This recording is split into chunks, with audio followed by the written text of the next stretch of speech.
दोस्तों अस्सलाम वालेकुम वरहमतुल्लाहि वबरकातुहू। बहुत सारे लोग अक्सर मुझे ये पूछते रहते हैं, कभी कमेंट्स के अंदर कभी फ़ोन करके, कि डाइवर्टर और मिक्सर के बीच में क्या फ़र्क है, कौन सा अच्छा रहेगा, कौन लगाना चाहिए हमें घर में। तो अगर फिर हम सबसे पहले इसमें बात आती है बजट की, तो आज की टाइम पे बजट के लिहाज से अगर मैं बताऊं तो दोनों चीज़ें बेसिक हैं, टू वे मिक्सर और ये L band mixer. Almost rate के कंपैरिजन में भी सेम पड़ता है। और अगर फिर मैं बात करूं इसका फीचर्स, तो दोनों को सेम ही पड़ता है, क्योंकि इसका सपोर्ट, इसका हेड शावर, उसका भी सपोर्ट और हेड शावर, ये दोनों, उसको भी इनपुट्स होते हैं और इसको भी इनपुट्स होते हैं। फ़र्क ये है दोनों के बीच कि ये एक्सपोज्ड रहता है, यानी कि बाहर रहता है, और वो कंसील्ड होता है, दीवार के अंदर छिप जाता है। ये फ़र्क है। अगर फिर मैं इसको मेंटेनेंस की बात करूं कि किसके अंदर क्या मेंटेनेंस पड़ेगी, तो इसको अगर हमें कभी भी ख़राब होगा, ये लीक होगा, चाहे अगर ये यहाँ पे ये जॉइंट इसका लीक हुआ, तो हमें चेंज करना होगा वॉशर, ये वाली वॉशर, ठीक है। अगर हमें इसके बाद ये यहाँ से ड्रॉप करना पड़ा, कंटिन्यू यहाँ से ड्रॉप करता, तो उसके बाद हमें इसके अंदर चेंज करना पड़ेगा ये वाला स्पिंडल। इसमें पौने इंच हो, लॉन्ग हो, शॉर्ट हो और आधी इंची का हो, ये इसमें कैटेगरीज हैं।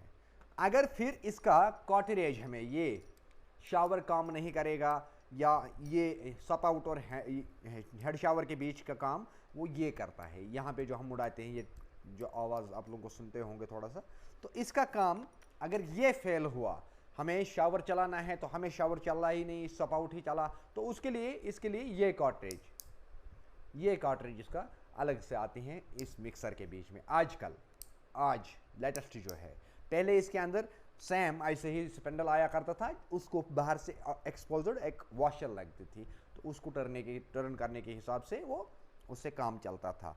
तो अगर मैं बात करूँ अब डाइवर्टर की, तो डाइवर्टर के अंदर अगर हमें मेंटेनेंस करनी पड़े तो क्या करना पड़ेगा। अगर हमारा शावर ही नहीं चला, सपोर्ट नहीं चला, तो उसमें दो चीज़ें हमें मेन चीज़ होता है। एक होते हैं ये 40 mm की कॉटरेज, 40 mm की कॉटरेज, ये जब हम उठाते हैं, ऑन ऑफ करते हैं, वो ये है जो आप लोगों को नज़र आता है। डाइवर्टर के अंदर ये फिक्स होता है, एडजस्टमेंट होता है, ये करके इसके एडजस्टमेंट हमें मौका होता है। अगर ये ख़राब होगा तो इसको ये वाली वॉशर, अगर ये लीक करेगा तो ये वाली वॉशर या अंदर का कार्ट्रिज उसको रिप्लेस करना होगा। तो ज़्यादातर क्या करते हैं, फिर कंपनी वाला जो भी टेक्नीशियन आता है वो इसको ठीक करने की कोशिश नहीं कर सकता है, क्योंकि ठीक करने के लिए इसको सर दर्द बहुत ज़्यादा है। तो फिर नॉर्मली कोई भी आएगा वो ये कार्ट्रिज इसको चेंज करता है, ये कार्ट्रिज। अगर हमें सपाउट और शावर के बीच में प्रॉब्लम होगा, अगर सिर्फ प्रॉब्लम ये होगा कि शावर नहीं चल रहा है या कंटिन्यू रह रहा है, तो उसके लिए शावर का पुश बटन जो होता है उसको ठीक करना पड़ता है, रिप्लेस करना पड़ता है, या उसकी स्प्रिंग अंदर से जो होती है उसको एडजस्टमेंट में प्रॉब्लम होगा, कील भाग गया होगा, ऐसा कुछ, तो उसको ठीक करना पड़ता है।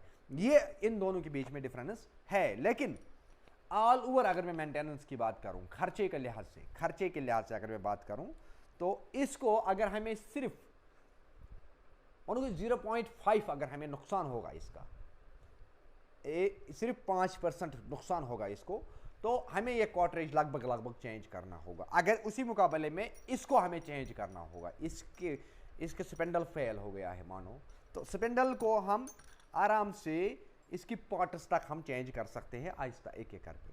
अगर हमारे पास पुराने स्पिंडल्स है तो हम इसको आराम से एडजस्टमेंट करके इसको ठीक कर सकते हैं, ये चीज़। तो ये डिफरेंस है इन दोनों के बीच में। ये दोनों बेसिक है प्लम्बिंग में, याद रखिएगा ये चीज़। ये भी बेसिक है आज की डेट पे और डाइवर्टर भी बेसिक है आज की डेट पे। लेकिन अब अगर मैं बात करूं एक्वामिक्स, एंथम या बाकी चीज़ें, जितना भी हम लग्जरी जाएंगे, तो उतना लग्जरी हमें मेंटेनेंस भी ज़्यादा करना होगा, याद रखिएगा। यानी कि जितना गाड़ी हम महंगा लाएंगे उतना ही महंगा उसका पार्ट्स भी होगा, उतना ही महंगा उसका मेंटेनेंस भी होगा। तो अब डिसाइड आपको करना है अपने टाइम पे, जब आप काम कराओगे तो आपको क्या करना है। क्या आपको मेंटेनेंस में भी ख्याल रखना होगा, कहीं कल को महंगा ना पड़े। अभी हम चाहते तो लगाते हैं, लेकिन कल भी ख्याल रखना है, फ्यूचर को देख के काम कराना है हमेशा। तो अगर मेरी मशवरा के हिसाब से आप लोग चलोगे, तो मेरी एक सोच को लेके, तो मैं चाहता हूं हमेशा कि कस्टमर को इजी ऑप्शन हो। ये जब हम इंस्टॉल करते हैं, इसके बाद इसका भी लुक इसका भी लुक उससे कहीं गुना अच्छा रहता है।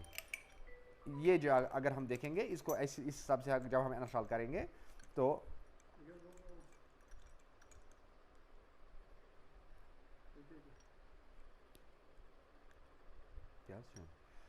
अगर हम इसको भी इंस्टॉल करेंगे तो ये चेक कर सकते हो उसके बाद इसका लुक कितना अच्छा हो जाएगा। तो अगर फिर हमें और एक चीज़ ज़रूरत पड़ता है कि अब हमें सपोर्ट भी चाहिए, तो आता है इसके अंदर 3-in-1 भी, 3-in-1 इसमें एलिमेंट में आता है, आप लोग वो भी ले सकते हो बेसिक इसका। तो ये इसका अब इसमें बहुत सारे पैटर्न्स आते हैं, ये बेसिक में आप लोगों को दिखा रहा हूँ। इसके बाद जितने ये मैं बेसिक से स्टार्ट कर रहा हूँ, आगे कितना बड़ा हो जाएगा अब वो जितना महंगा आपको लाना है ले सकते हो। तो लेकिन अगर आप एक लेबर क्लास के लोग हैं तो आपके लिए मेरे ख्याल से सबसे बेहतरीन ऑप्शन ये है, सबसे बेहतरीन ऑप्शन। बाकी मिलते हैं नेक्स्ट वीडियो में, तब तक दीजिए को भाई को इजाज़त। अल्लाह हाफिज़।